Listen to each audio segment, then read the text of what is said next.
Sammy P. Sammy P. McDLT. Don't worry, this will be edited appropriately. Can you hear me? Yep. I can hear you. Perfect. Good afternoon, sir. Hello, DLT. Hello, Sammy P. Look at that. We came back. We took a bit of a hiatus. I think a good 6 months to a year. That's Hasn't been that. Maybe okay. It could be. I checked online the archive. They lost faith in us, and our 4 episodes are no longer online. I'll have to do some I'll do some internet magic and bring those. Joe, there's a COVID going on. Don't they know that original material sending out there on the interwebs should be preserved and out there for the masses? Freedom and expression is necessary. Absolutely. Yes, sir. Well, happy Easter, Sammy P. What a wonderful time to celebrate. He has risen. Yes, he has. It's interesting. So I'm happy you brought that up. I wanted to talk to you. We talked a little about it yesterday. So I don't think you mind talking about this. You were Jewish and then you converted. Yes. Is it a conversion? Is that what's still called converted? I think they do call it conversion, yes. I feel it's only fair I should try and find my video here for you. There we go. Okay. Hey. See, I changed my shirt. It's a different white shirt. Good for you. Okay, back to the topic. So we're starting off the show by asking highly personal religious questions of one. That's not personal. You brought it up yesterday. I've just you were Jewish. You went to Lutheran. That's correct. In 2008, I converted to Lutheranism, and frankly, I thought it was a better deal. Yeah, and this is the thing. I don't go to church. I'm not a churchgoer. In the last 10 years, I sort of went in and out of really being enthusiastic about talking shop, religious shop, so to speak. But when it all comes down to, I'm into the concept, I'm into the story, but in the faith, but I'm not into the institution.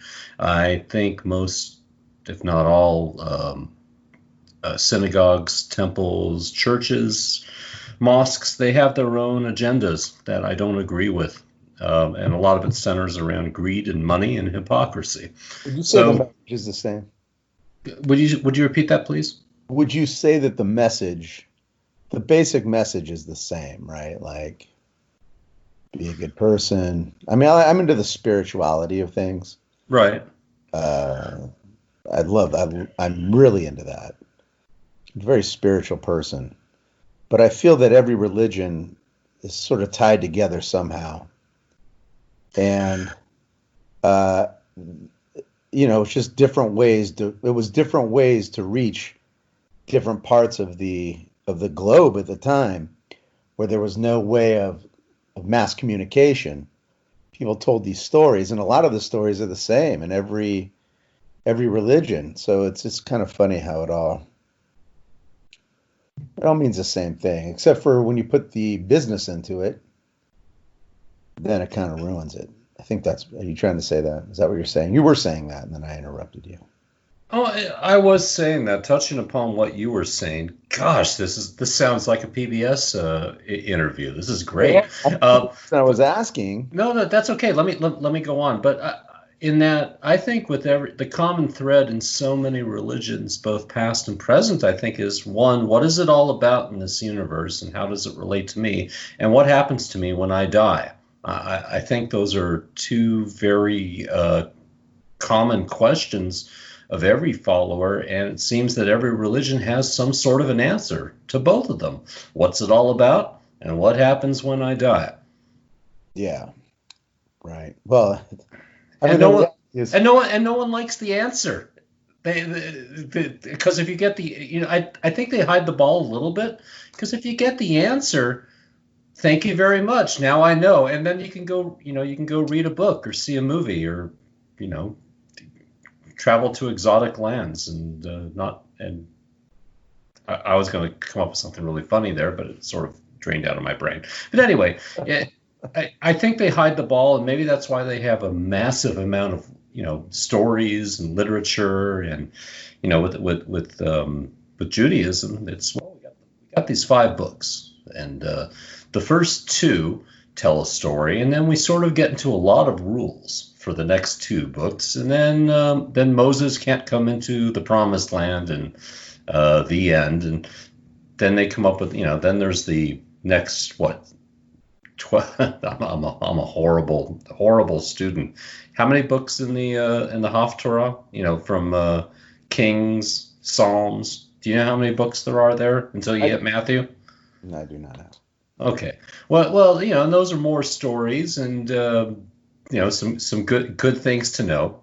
And then you got the Christian thing, Matthew, Mark, Luke, and John, and all that stuff where it deals with Jesus and the concept of grace, and that's the big difference between Judaism and Christianity.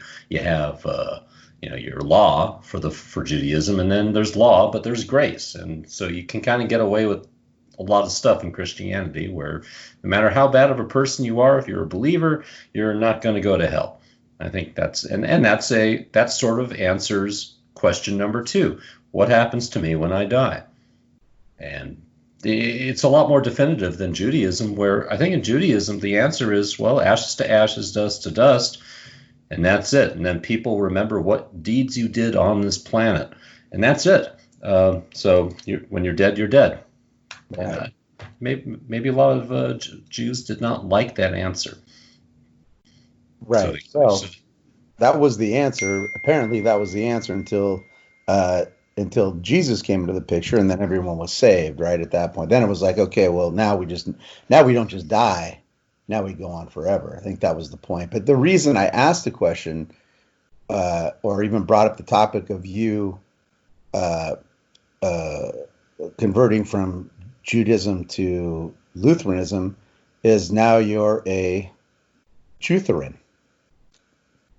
I'm a Jutheran.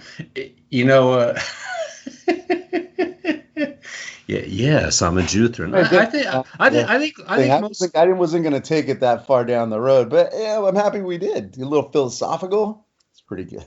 I swear, most people don't listen to me. They still think I'm Jewish, and and I don't correct them.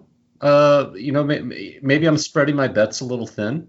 It could be that. I had a Greek client, Greek, about 9 years ago, and she came in to hire me, and she said, "Thank you. All I wanted to do was, she was actually born in Greece, so I'm going to try this bad Greek accent. Thank you. Just like her. I was trying every woman. I was trying everywhere, David, and finally I found a good Jewish lawyer to take on this case." And I'm not going to correct her. I need the clients. Okay. Shalom Aleichem. Thank you. Give me your retainer. So I felt a little bad about that, I suppose. That's not exactly honest. I guess I should have corrected her. No, I mean, I think you're right. I think you're fine. I did the same excellent job for her either way. Exactly. And that's all that mattered. Yeah. So Bob Dylan, he went from Jewish to Christian and back to Jewish again. I think. Yeah. He. I know that his son, what's his name, from that band? What are they called? Wallflowers. Wallflowers. Yeah.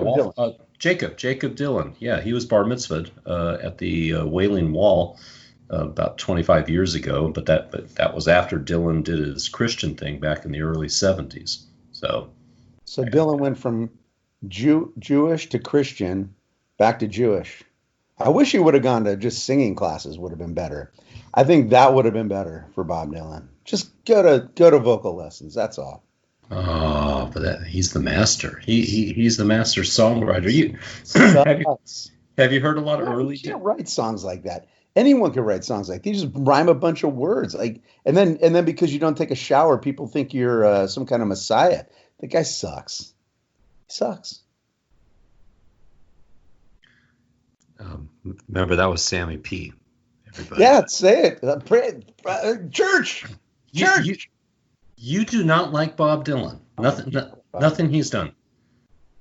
Yeah, I mean, look at a broken clock is, it's right twice a day. I'm not saying that every single song is terrible, but I'm just saying he's not that great. He's not like, I don't know how we put him on this pedestal. I don't get it. He brought folk and songwriting into rock and roll and brought intelligence in and then they went from someone else. I think there was someone else. He went from being a folkie to bringing the electric guitar and having to bring in a full band to all these folk concerts in the early '60s, and he pretty who was it? Was it Graham Nash, David Crosby? Someone else did it first. What, the Byrds with David Crosby? With the Byrds, and Dylan didn't even like it. He didn't appreciate it. He appeared on stage with them in the beginning and gave his blessing. I think it was like a couple of things, and we saw people sort of kind of liked it. Then he got up on stage. I think it was a bandwagon jumper. Well, he wrote a lot of great music, but his singing is less than ideal, I suppose. Have you ever seen Bob Dylan appear live? Have you seen him live before? No. I saw him in recorded, never in person. 2013 at the Greek Theater. Went with my keyboardist at the time, and Dylan was definitely drunk. He was sloshing around the stage, and I think he was actually dancing. So not only do you get to hear him sing slightly off key, but you get to watch him dance for you. And Dancing Dylan did his thing, and everyone just ate it up. And I'm not a partaker, and at that point I was clean and sober, and I'm just looking around going, what the fuck are you guys looking at? This guy, he's off key, he's slushing around, he's singing badly, and he's not playing many of the hits either. You never know what you're going to get when you see that guy live. Here's something I made up a couple of minutes ago. Yeah, it's the back of a gum wrapper. One hit it, boys. Lou Reed's the same. Come on. That's ridiculous. Come on. The Velvet Underground? Yeah. Sweet Jane? Said it. Yeah. What? I said it. I mean, come on. All right. There's some better. He's got more. I like it more than I like Dylan. I like Lou Reed a little more than Dylan, but it's not that great. Well, wait. You can't just make a generality like that. What do you specifically not like about Lou Reed? The same thing I don't like about Bob Dylan. Like the songs are super. They're not. I'm not talking about the music part of it, but the lyrics are super on the nose. I don't know what it is. It's just rhymey for the sake of rhyming. That's it. That's how it feels to me. And again, not a good singer. There's no Roger Daltrey. There's no Bono. The lyrics are not like Pete Townsend or Bono, or lyrics that have some real accessible soul to them. Like, yeah, they just throw a bunch of weird shit in. Not them. Lou Reed will just throw a bunch of weird stuff together. You'll be like, okay. All right. Well, we're going to counter that in a sec. Since I'm on two computers here, let's take a look here. Hold on one second. I'm going to read you one of his songs. Oh, good. I was hoping. Because you were hoping. Okay, so let's see how trippy this is. And let's see if you disagree with the concept. Okay. Just a perfect day. Drink sangria in the park. And then later, when it gets dark, we go home. Just a perfect day. Feed the animals in the zoo. And then later, a movie too, and then home. Oh, it's such a perfect day. I'm glad I spent it with you. Oh, such a perfect day. You just keep me hanging on. You just keep me hanging on. What'd you think of that? I just don't think it's that great. It's about his life in New York and just and actually dealing with the heroin addiction and just being able to get to. How do you get that from that? It sounds like he's on a first date Well, it is, but it's talking. It's pretty much talking about. Here, let me read all the lyrics here. I get it now. Well, if you put it that way, you can say, "Oh, well, he's talking about his day on heroin." But to me, it sounds like he was on a Tinder date. Well, either way, it's not that it's a trippy concept what he's talking about here, and abstract. He's very direct. He writes a lot of songs about the ordinary or strange person in the world who deals with everything from getting up in the morning, going to work, to being a drag queen and dealing with a bunch of weirdos and Andy Warhol. But it's direct. It's direct messaging in the songwriting. Okay. All right. We're just going to disagree on that. I don't have. Maybe I'll give it another chance with that in mind. But Dylan, no chance. I think you should. Well, sounds better than he is. All right. Well, you got it. You have to like the Traveling Wilburys, though. Isn't Bob Dylan the only one? No, the guy from ELO is still alive. Still. Yeah, Dylan's alive. Jeff Lynne from ELO. I like Jeff Lynne. Yeah, and the other three are dead. Yes. Yeah. But no, it's very funny. Well, not funny, but in my opinion, Dylan wrote some of his best material with the Traveling Wilburys because I think they told him to tone his shit down a little bit, just write some good songs. Why don't you be more accessible, Bob? That's probably what they said. Hey, Bob, there really is no room in this band for you, but if you really got to be in it, okay. Yeah, I mean, Bob, for 40 years, your career's really gone nowhere. But, maybe if you start taking the edge out a little bit, you might write a hit or two. Who was the lesbian in that band? Roy Orbison, that's right. Oh my. A little bit like a woman, didn't he? Come on, look like an old lesbian woman. No, the guy was 75 years old. When you reach that age, you start looking like your wife. Husbands and wives. Don't you notice that couples, they start looking more and more like the older they get? They sort of all get sort of single. round and they get round and Morlock looking, like in sort of long drooping hair. They both have the turkey necks and the glasses and the gray hair, and you can't really tell them apart except they wear different colored clothing. That helps. All right, how you doing with the COVID, Dave? The COVID. Oh, let me tell you. Well, the COVID has managed this weekend to keep. I live next to a pastor here, and man, his kids are loud, and they're not abiding by staying indoors. They're outside. They're playing in the pool. They're fucking loud, and I realize that I have become the male version of Gladys Kravitz. Shut your kids up already. Speaking of Gladys Kravitz, I'm happy you brought that up. I've been thinking about how old do you think Gladys Kravitz really was? Like, do you think because we remember her as like this old neighbor, this old woman, but she was probably only in her late 40s, don't you think? Right, and just for the audience's sake, there was a show called Bewitched that came out in the early mid '60s. That Sammy and I watched reruns of this in the '70s because usually when there was rain in the school, they'd pull out a TV, and after watching an hour of home ec, they'd put the rabbit ear antenna up, and you could watch crappy Channel 13 reruns such as Bewitched. Gladys Kravitz was the next door neighbor.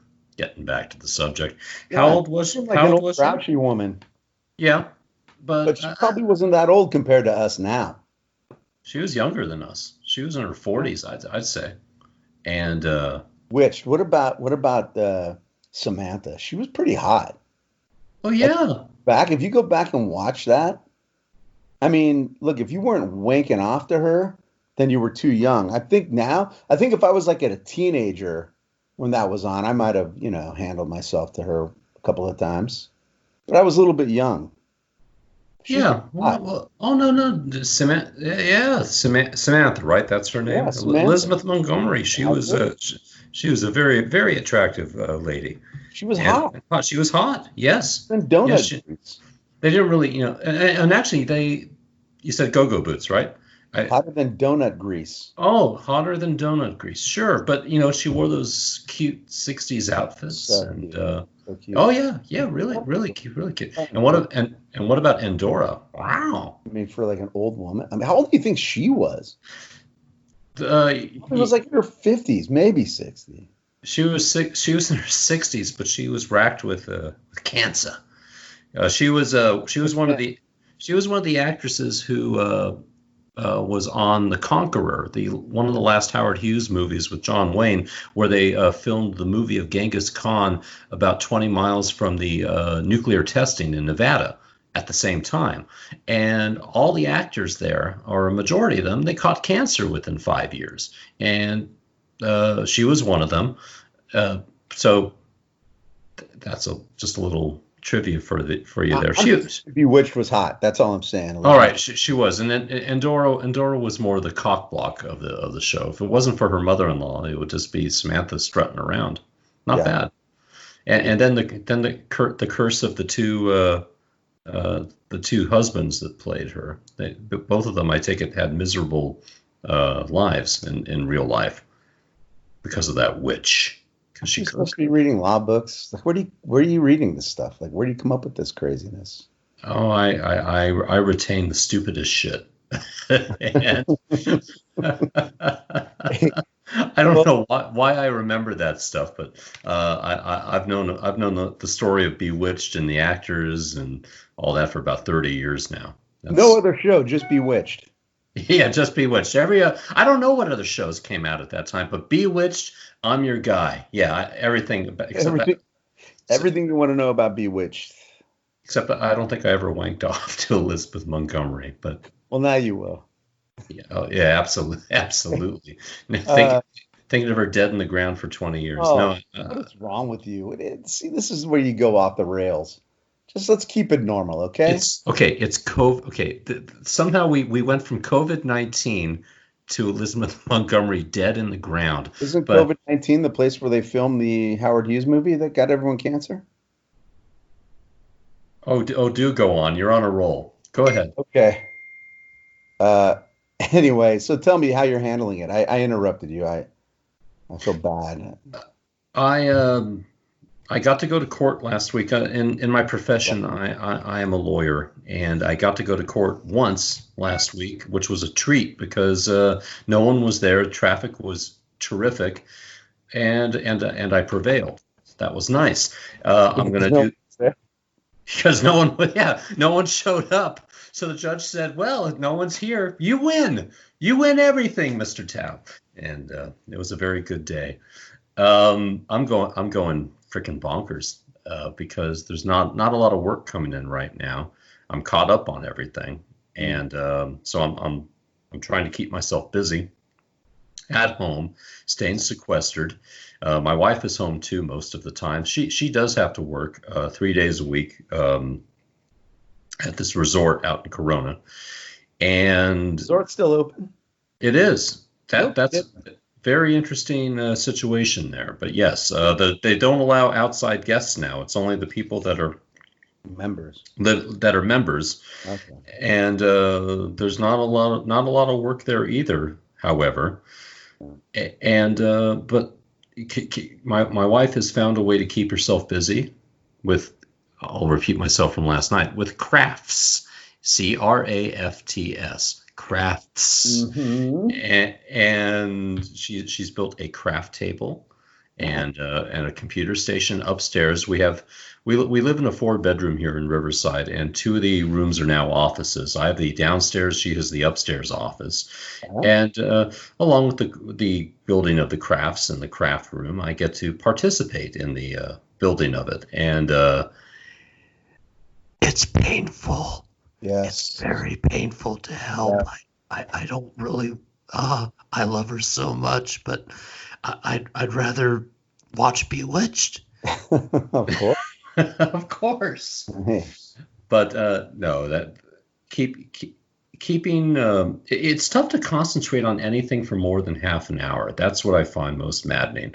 I get distracted so easily. I'm going station to station in the house doing little things I got a TV over there in the big room, listen to music in the other big room, then do some dishes maybe, or feed a cat. I got to keep the cats fed, and then come in here into the office and I work, or I'll play a video game on the computer. But nothing brings me that much joy right now. I get bored after about 20 minutes, and I go off and do something else again. I'm getting very fat because I'm not caring what I eat now. I have a gym in my garage, but I'm not using it enough, and I'm able to easily rationalize my way out of it now. Like, there's COVID everywhere. Who cares? No one's going to see me anyway. Let's just eat what we want and enjoy life, right? Because you look good. Oh, thank you. If I could only walk around life itself just from the neck up, people would think I'm looking great.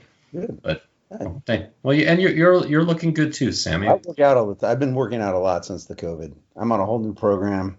It's pretty good. So my girlfriend owns a Pilates studio, so that makes it easier. That's good incentive. Absolutely. Tell me what you're doing. Well, I'm still working because I'm an essential, being as a profession in the food business and all. I'm an essential worker, but I'm a marketing guy, so I've been working out of the house, which has been pretty good. I started taking architecture classes, so that's been pretty good. But the reason I asked you about the COVID is because I noticed you were wearing a mask the other day, and your mask, you have a mask that says Dodgers on it. I do. Surgical mask. Well, they're required masks. I don't know about Orange County and up where you are, but out here in the desert, there's a new sheriff in town, and when you go out, you have to wear your mask, or you could be getting fines of $1,000 and possible jail time. Well, I noticed you have one that says Dodgers on it. I do, and for those that are watching the video, which will not exist with the podcast, I'm now holding up my Dodger surgical mask here that says LA Dodgers on it. Awesome. You must be a big fan. Oh, I am, Sammy. Yes, I am. There's no baseball right now, and that's very painful. I mean, as boring as it is, it makes this way more exciting. Baseball seems so exciting compared to the COVID nonsense. But that's a nice mask. I also have a mask. I custom made mine with magic. It's a white mask, and then I used marker to customize mine basically. And mine says Mustache Rides $1. That's me applauding. That's wonderful. Have you worn that out in public? I have. Well, it's funny because people are surprised. And they're not surprised because I put this on a face mask. They're surprised because for as many years as Mustache Rides have been around, I remember seeing the same sign in the 1970s. And Mustache Rides from 1972 till 2020 are still only $1. I don't know if there's no other thing you can think of that has been exempt from inflation other than Mustache Rides. Still only $1. And that's pretty amazing. And, I feel like I'm some sort of a hero to be able to still charge $1 for a Mustache Ride, David Todd. And I think that's what people are surprised when they see the mask. Maybe it's a case of supply and demand for the Mustache Ride. Could be. I don't know about that. I feel like it's a very personal thing, and everyone gets something different out of it. But still only $1. Think about what else can you do for $1? Nothing. 4 quarters, and you get a Mustache Ride. That's it, man. 4 quarters. You could, if you see the couch in that room you're in right now, go in there and fish around under the cushions, and you'll come back with enough money for a Mustache Ride. It's pretty fucking good. Well, I must admit, I've never participated in such an event before. Well, you would be exempt from a Mustache Ride for me, Dave. But how about your Greek client? She'll probably give you one. Well,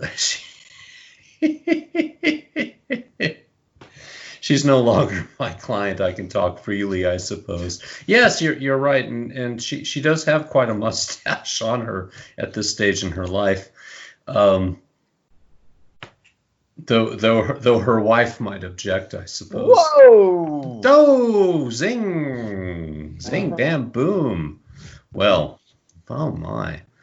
So you're taking what you told me it was an online class in architecture, and what are you? UCLA extension course. I don't want you to think I'm some cheesy thing like just Bob's architecture online school, and some guy's showing you how to use a drafting table. It's a real. No, this is knowing I can get a goddamn degree in architecture. Right. This is not an extension class. This is an actual 3 or 4 unit. 4 units. 4 units. So you're enrolled at UCLA as a student? I am.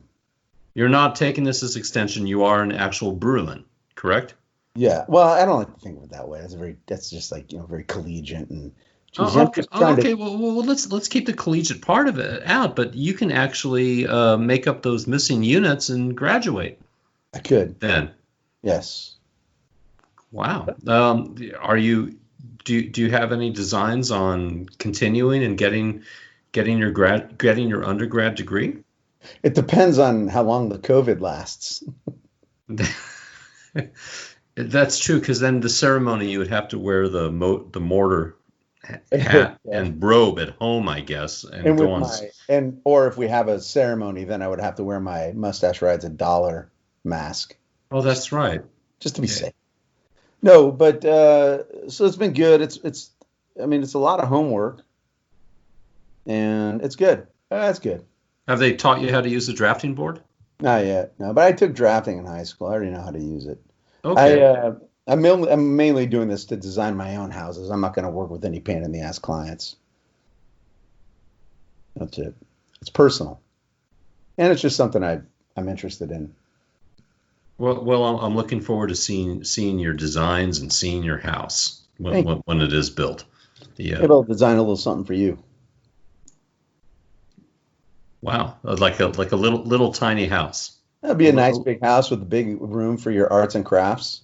It'll be great. Oh yeah, hey, there we go. Oh, I like that. Terrific.